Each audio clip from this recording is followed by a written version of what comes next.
चन्द्रशेखर चन्द्रशेखर चन्द्रशेखर पाहि मां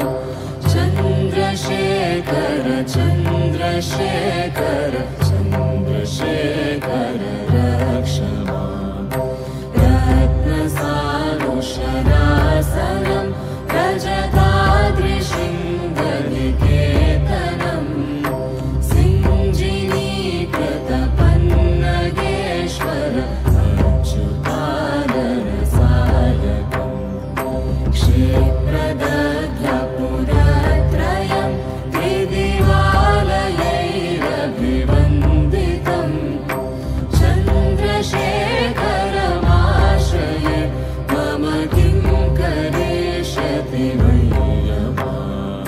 चन्द्रशेखर चन्द्रशेखर चन्द्रशेखर पाहि मां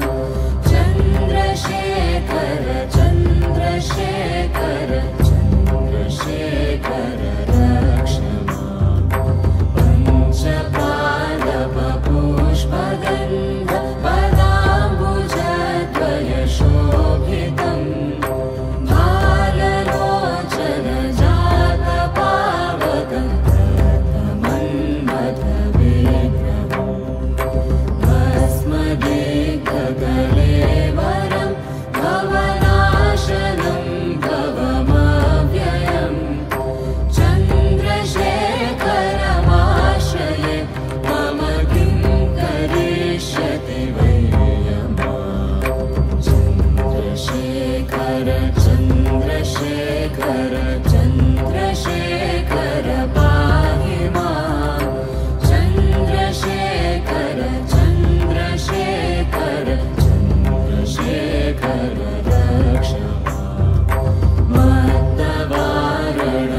मत्तवारणमुख्यचर्म कृतोत्तरीयमनोहरं पङ्कजासन पद्मलोचन पूजिताग्रेसरोरुहं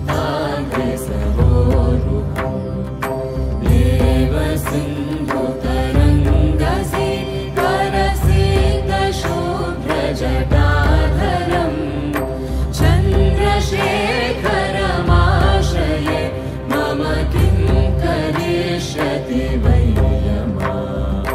चन्द्रशेखर चन्द्रशेखर चन्द्रशेखर पाहि मां चन्द्रशेखर चन्द्रशेखर चन्द्रशेखर रक्ष मां यक्षराजसखं मगाक्षहरं भुजङ्गविभूषणं शैलराजसुता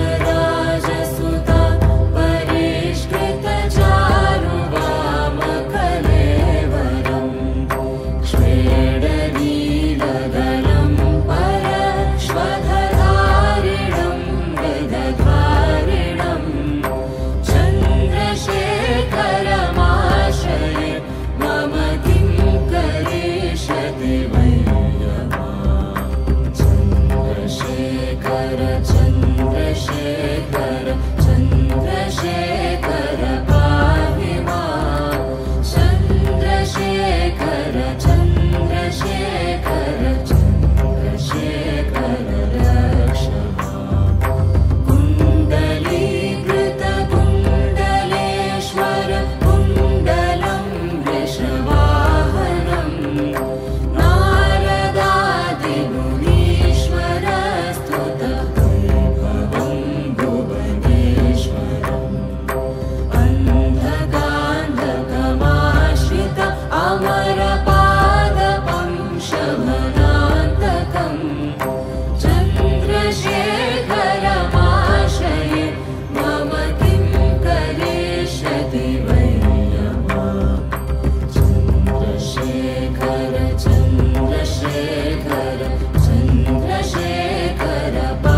विषयं हरिदम्